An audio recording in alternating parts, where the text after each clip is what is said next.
By the year 2036, an alien race called the Vuvv has taken over Earth. Their presence has caused unemployment and homelessness in human society while the aliens live in fancy cities that float above the planet, but they always sell the idea that they are here to help the human race progress. Adam is an aspiring artist living with his lawyer mother Beth and sister Natalie. Their father used to live with them too, but he left many years ago, although at least he left them the house, which is a privilege in this area because most people don't have where to live. However, Beth is currently unemployed, so lately it hasn't been easy for them. In his paintings, Adam records all the important moments of his life. On the other hand, Natalie has been trying to grow some real food in their garden because all they get is the artificial stuff sent by the aliens. One morning, an alien floating city appears over their house. They call it annoying, but it's obvious that it's a part of their daily life.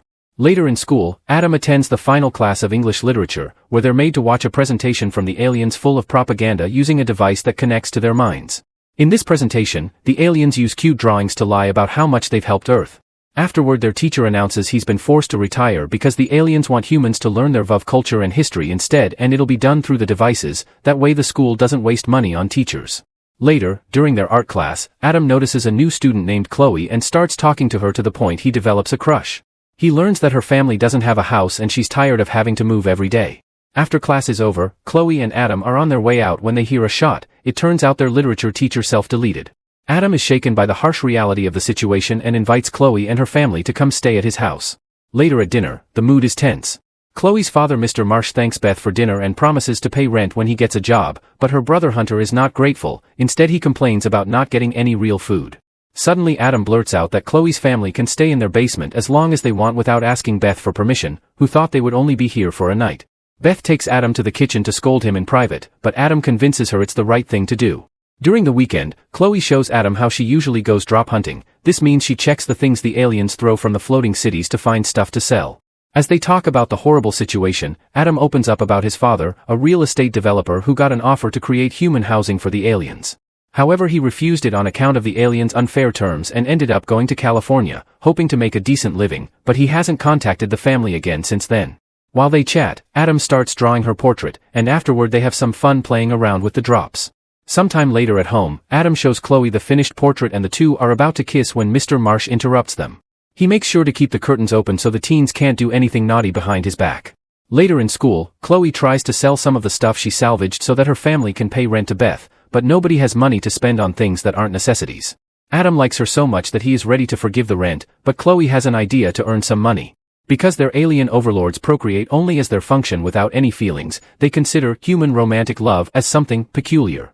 There's a thing where couples can use their head devices to broadcast their lives to the aliens and get paid for it. Chloe asks if Adam would like to partner up with her, but he dislikes the idea, saying he finds the concept of someone peeking into their love life uncomfortable and he would prefer it to develop more naturally. But when Chloe explains they'll still behave naturally, she manages to convince him. From then on, Adam and Chloe start developing their romantic relationship while broadcasting it to the aliens. The devices record everything but also keep track of their vitals because the aliens like to see how love makes their palms sweat and their hearts beat faster. Their first date goes well, although Adam is a bit bothered that Chloe makes him move so that no sad people appear in the background.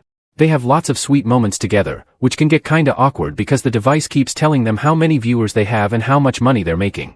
They don't have many viewers at first, but as their relationship progresses, their views begin to grow as well. Soon they're having actual food at the table and their parents are proud of them, but Hunter is still skeptical. When Chloe tries to force a conversation about love, family, and relationships, Beth tells her not to bring business to the table. After dinner, Adam tries to have a sweet moment with Chloe without the devices, but she's very stubborn about them. The next day, Mr. Mrash is at home trying to learn the alien language, which is based on sounds humans can't really make.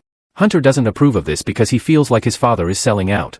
At that moment Beth arrives and notices that Hunter and Mr. Marsh are using her computer without having asked her for permission, so she scolds them both as she talks about respect and boundaries. Hunter storms away, and while Mr. Marsh admits he should have asked for permission, he wishes Beth hadn't humiliated him in front of his son. Soon the discussion escalates into a shouting argument that the teens join when they get home. Suddenly Beth snaps and decides that from now on, they need to establish some house rules. After that, both families start having dinner separately. Hunter keeps complaining, saying that Adam's family comes from good money and should be more helpful, so Chloe calls him out for not being more grateful. As days pass, Adam gets more and more uncomfortable because every sweet moment of theirs is interrupted by the voice in the device sharing their stats. During a school party, she yells at another reality couple for appearing on their camera and refuses to talk about what's happening at home because it's too sad for the broadcast, so nothing is natural like she promised. Adam finally snaps and takes off the device, but Chloe points out this isn't the right time and they finish their dance. The next day at school, Chloe and Adam receive a letter from the aliens. They ask a classmate to translate it and are shocked to discover they're being sued by the broadcasting company. To discuss the subject, they get to visit one of the floating cities by taking a sky bus. There's a golf cart waiting for them and they're surprised to see they'll be driven around by a human. It turns out this was one of the successful professionals like Adam's dad that were chosen to work for the aliens up here, but now he isn't a doctor, instead he's a driver. Apparently the aliens like having educated people serving them as if they were curiosities. Adam thinks this is pretty sad, but the driver points out he's making much more money here than he did as a doctor and he has children to feed. Eventually they're left in front of a hole in the ground and the couple enters it to arrive at the alien office. The creature talks by rubbing its tentacles, and a computer does the translation. It accuses the teens of deceiving the viewers, claiming their studies show they aren't in love anymore and it doesn't believe them when they swear they are. The broadcasting company can sue them for a huge amount that would take 6 generations for them to pay back. However, since Chloe is desperate not to live on the streets again, she offers an alternate solution: they can start broadcasting with another partner. This breaks Adam's heart, but the alien is quick to accept. On their way back, Adam demands an explanation, and Chloe points out shelter is more important than dating.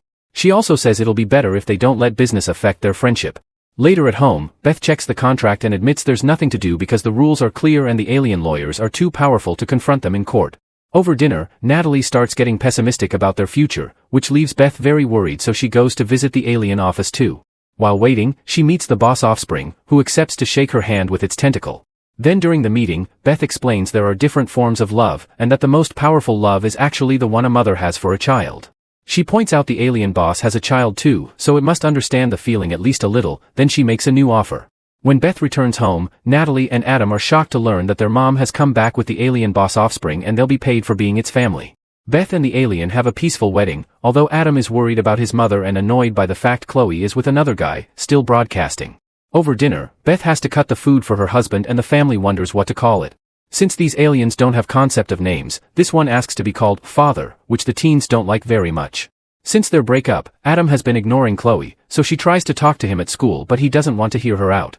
When he arrives home, the alien calls him son and asks for a hug, but Adam refuses and is very rude to it. Beth scolds him and an argument ensues, so Adam decides to go to the basement to watch TV with Marsh and Hunter. On the news, they see 2 people arguing about the impact of Vuvv on economics, and one of the hosts is obviously being paid to sell it better than it is. Hunter complains about the situation, but Marsh praises the competitive nature of the economy, and Adam points out how extreme competition can lead to domination. That statement makes Hunter laugh and he makes some very bigoted comments about Adam, who he considers rich. This triggers another argument.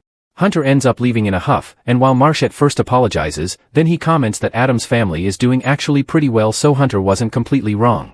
Later in the middle of the night, Adam hears some noises and comes down to discover that his father Mr. Campbell has sneaked inside the house. It's a bit awkward at first, but soon Adam becomes happy to see his dad again and asks what happened. Campbell explains that he's been waiting to actually have something to show his family, that's why he hasn't called. He also asks if Beth has moved on, but thinking about having to explain what's happening makes Adam too anxious and he runs to hide in the bathroom. Campbell uses the chance to go check on Beth and discovers the alien is sleeping on top of her.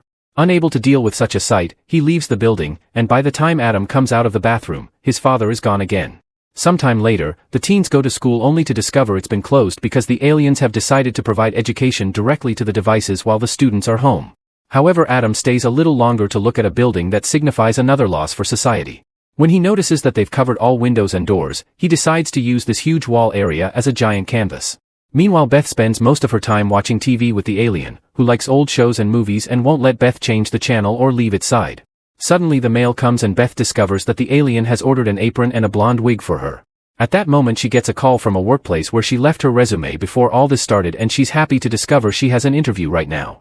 When she announces she's leaving, the alien tries to make her stay, explaining it wants her to be a conventional wife that takes care of the house while the husband provides.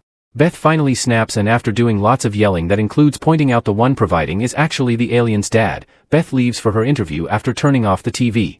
All this is overheard by Marsh, and when the alien fails to use the remote control, Marsh cuts in and offers his help.